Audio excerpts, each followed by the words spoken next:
Welcome to another deeply transformative episode of the No Limits Life podcast. I'm your host, Nordine, joined by my co-host, Ken. Today's conversation is about the power of breath, movement, and ancient wisdom in modern times. It's about the connection between mind, body, and spirit, and the potential we all have to unlock deeper awareness and lasting change. True transformation is not just about moving the body. It's about moving the mind, the spirit, and the heart. Our guest today is Gabriel Azoulay. I should be saying that by now correctly, Azoulay, because it's French, right? Yes, Moroccan, exactly. Better known as GabeYoga, an internationally recognized yoga educator, Thai massage master, certified integrative nutrition health coach, and published author.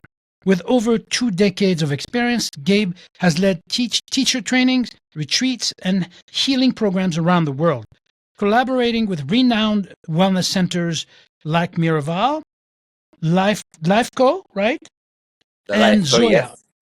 His approach blends breath, heat, flow, and holistic health coaching to inspire deep, lasting change. Please join us in welcoming a true pioneer in the world of yoga and holistic wellness, Gabriel Azoulay. Gabe, welcome to the show. Welcome, Gabe. Welcome to the Thank show. you. Well, what an honor to hear accolades of such a nature, especially, Nordine, you and I have known each other for so long. Oh, we have a long history, yes. Today's quote is about true transformation and the power it holds. In your experience, how does this idea resonate with the work you do in blending breath, movement, and holistic wellness? Immediately, I resonate with a quote just because everything I do in the heart of it has to imbue that people are able to take what they learn with me so that they can use it not only in their day-to-day life, but they will see lasting changes later in life. And we try to make them as simple as possible. And the breath, for instance, is always with you. It's right there wherever you go. It's the most simple, easiest tool you can come back to. You don't need extra items. You don't have to go to the store and buy fancy clothes.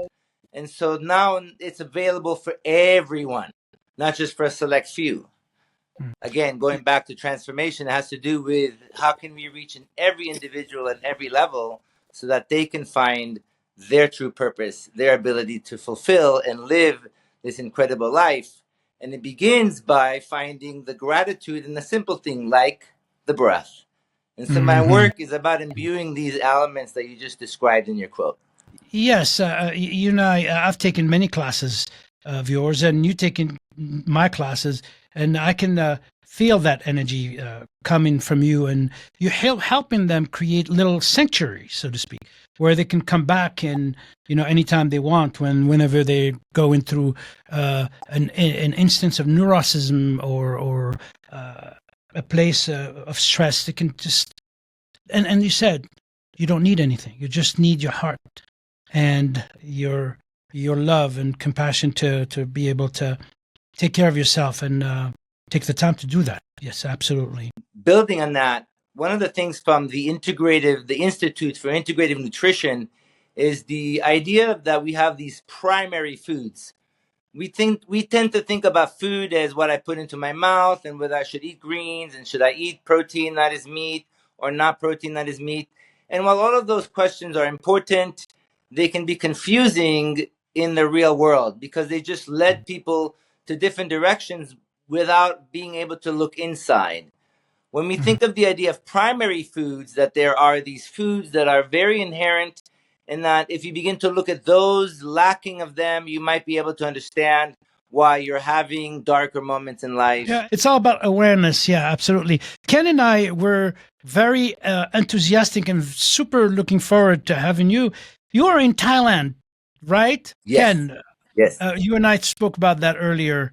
Tell Gabe what you told me. We're actually making history today with this show because this is the first time we've had somebody not in our studio and actually in another country. So congratulations. That's incredible. Yeah, I'm so honored again. Well, that is incredible. The opportunity for us to experiment and take advantage of the modern technology, as well as being able to connect individuals and let them be inspired by what different sounds or images they've had in their minds. My mom constantly reminds me that she's watching that HBO show, I believe, that Thailand is there. And so here we're bringing a little real life to people. What inspired you to begin your journey in holistic wellness, and how has it shaped, your approach to teaching? It's a wonderful question because for me, technically, when I first was introduced to the idea that maybe there's a possibility for a more improved way of looking at myself, which means that every person looking at themselves. I was a college student studying psychology, and suddenly these ideas that I discovered were ancient resonated with what I realized would be a true inspiration, not just moving away from neurosis, but rather finding a deeper meaning and a reasoning to go through.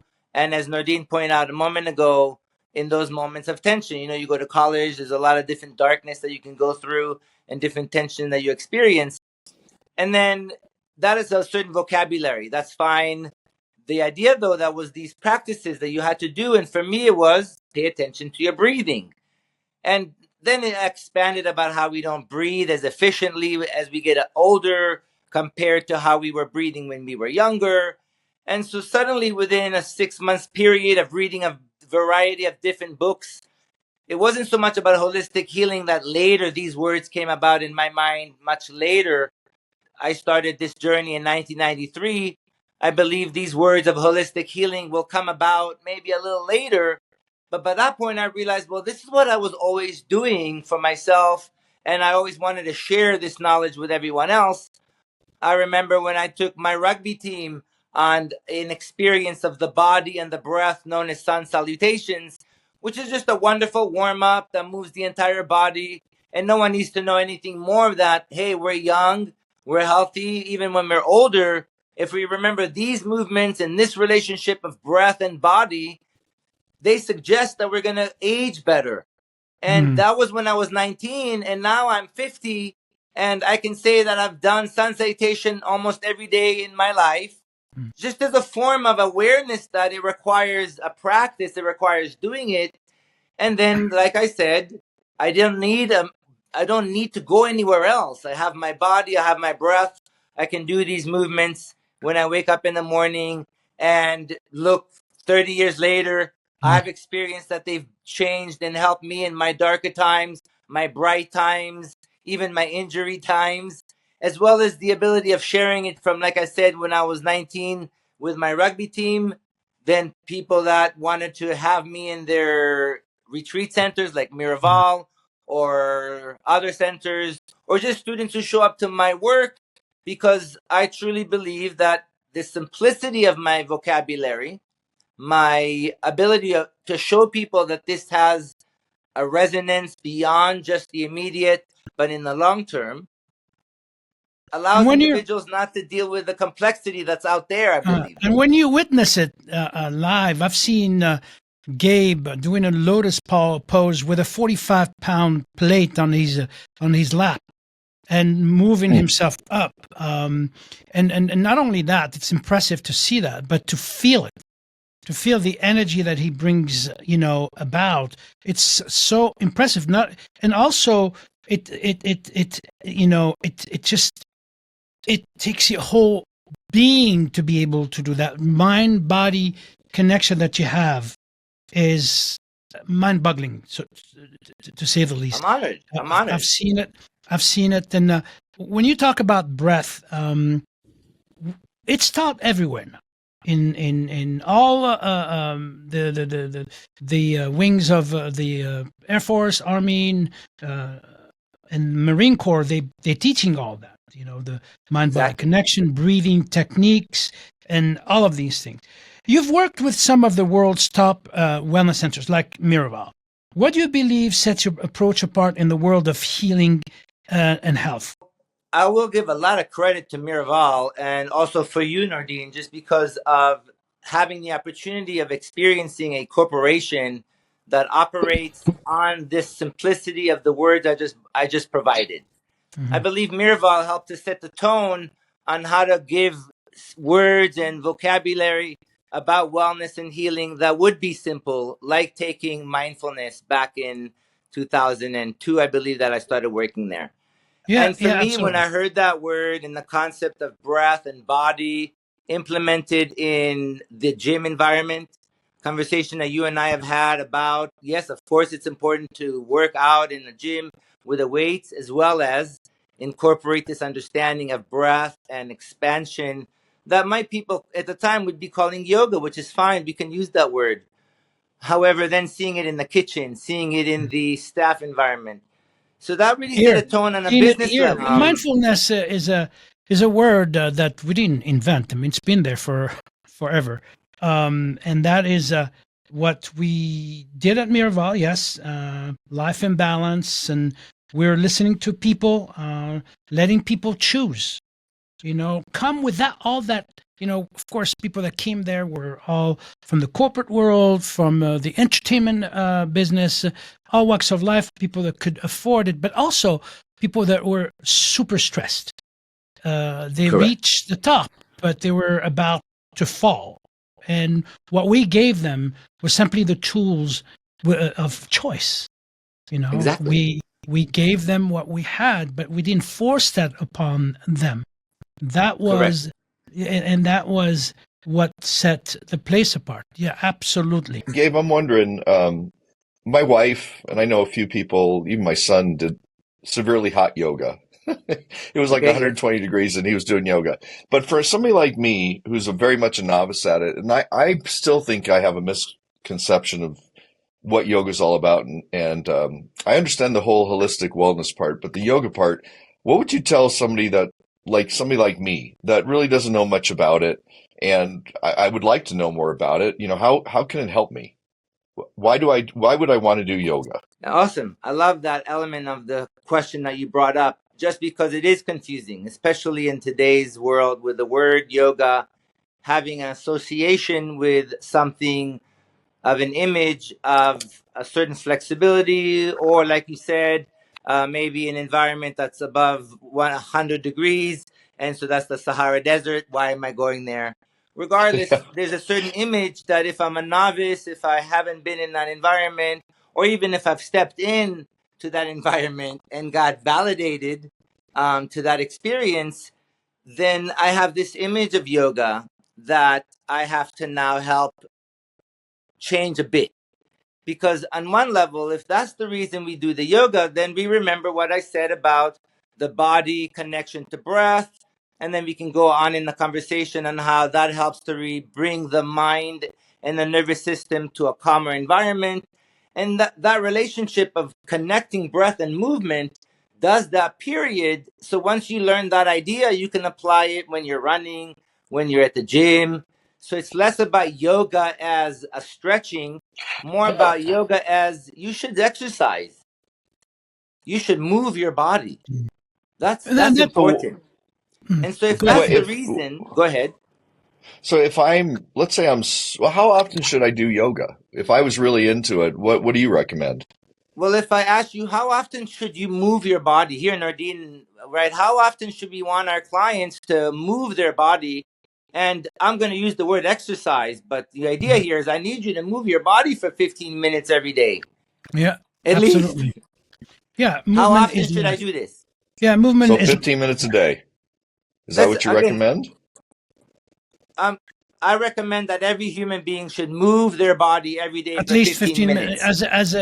as a principle of As a Okay. principle, correct? Like you brush your teeth, you of should move feeding your body. life and getting energy. You only energize when you start moving. There's no other ways to be energized other than getting movement. And what you were referring to, Gabe, Ken, was a fantastic question when you brought up the sequence, or how many times should we do it. Really, it's not about, and you're going to agree with me, Gabe, it's not about doing. When we think about doing, it's effort, and so we tend to forget about it. But it's about being. And I've done yoga, and I do Kundalini yoga, and but I've done your modalities. It is hard, yes, It is physically hard and But it was mentally very hard when I did it. and mentally challenging. But Yeah. people need to understand that you need to be yoga, not do yoga. You need to be meditation, not do meditation. And what I mean by that, you need to pay attention to what your body and what your mind are doing. That synergy, that marriage between the mind and the body. We all know that the mind and the body is the servant of the mind, but it also can, the body can signal to the mind that there are things that it needs. And without awareness, one cannot, and I say it again, one cannot, without awareness, cannot feel those positive elements of such an activity, whether it's yoga, meditation, or exercising. Can you know firsthand, you exercise every single day and you pay attention, you're no longer doing it, you are being it. And that's the difference. If we start thinking about doing yoga or anything, doing exercise, we may be tempted to not doing today, but I'll do it tomorrow. But when it's being and you know the benefit of it, you know how good you feel while you're doing it and after, that's the key. That's the element. That's the thing that people should look for. And that is awareness. Ken, so I love how Nardine brought that up. And the reason I was using my vocabulary in the direction I was so that we could get to the idea that yoga is that element in exercise. Meaning, if you're just going to go swim, if you're just going to go to the gym, like most people who go to exercise, great. At least you got exercise. What makes yoga difference is the element of, wait, I'm going to really pay attention to what's happening. And I provided a very simple element. And you're right, the yoga world out there, like the food world, is very complex and it is what it is. But here's a 10-step movement called sun salutation.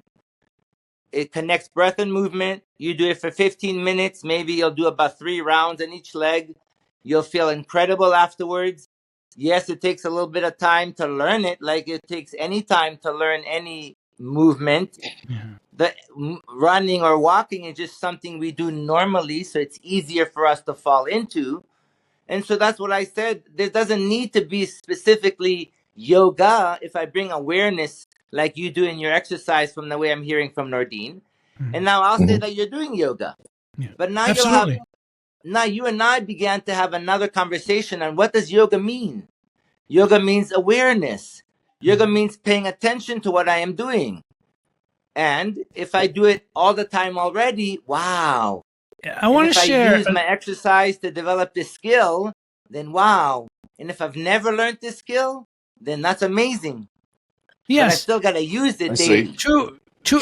To illustrate your point, Ken and Gabe, there's a little story that goes around in the yoga industry, and I'm sure you know it, Gabe. This gentleman who is very well off, very, very wealthy, refused to go do yoga or exercise surrounded by people, and ask a yoga teacher to come to his house, and specifically chose that person from India.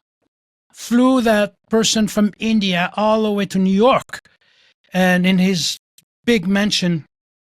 And so the teacher comes in and sat down in front of the gentleman who's full of neurosis, very stressed out, and he says, "So you want to learn yoga?"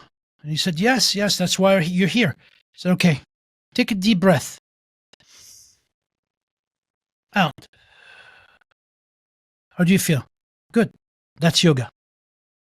Done. Exactly. Exactly. You know what I mean? And that's And it wraps itself from the beginning of what you said about the podcast, about the breath and awareness. And notice how it's surprising how simple when we talk about it.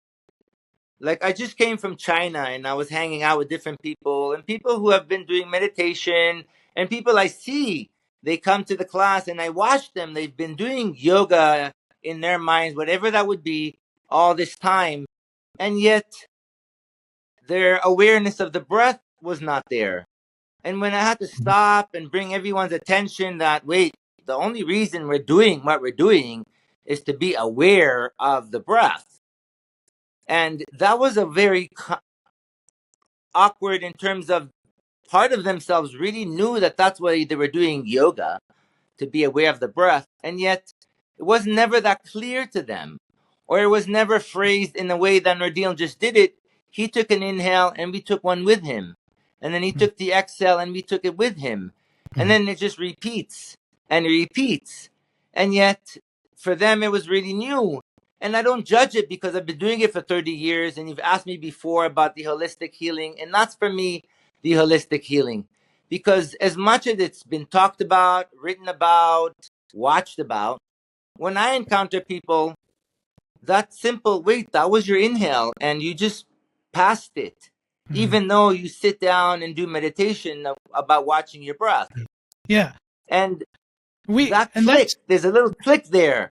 That's the reason I'm doing it. And once I see people have that click, then that will be there for the rest of their lives. And yeah, absolutely. The takeaway from this is that we only breathe one time.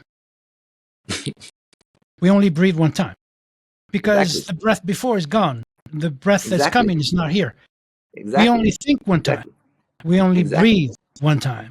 And actually, awareness of breath. You just now I understand. Yeah. I totally get it. Exactly, right. And that's it's all about awareness. Gabe, so thank you so much for sharing your journey, your spirit, what you put out there and helping so many people. And I'm so glad you accepted to do the show with us. Thank you so much for doing that. Thank you. And thank you for listening, everyone. Yeah, thank you, Gabe. And then I want to let all of our viewers know today, if you enjoyed this conversation we had with Gabe as much as I personally did, now that I'm aware of breath, please like, subscribe, share, comment. Just let us know what you think. And we hope to see you again for another episode of No Limits Life. And thank you. Thanks, Gabe. Thanks for having you all the way from Thailand. To Thailand. Thank you so much. We'll do that again. Follow your heart. All you gotta do is follow. All you gotta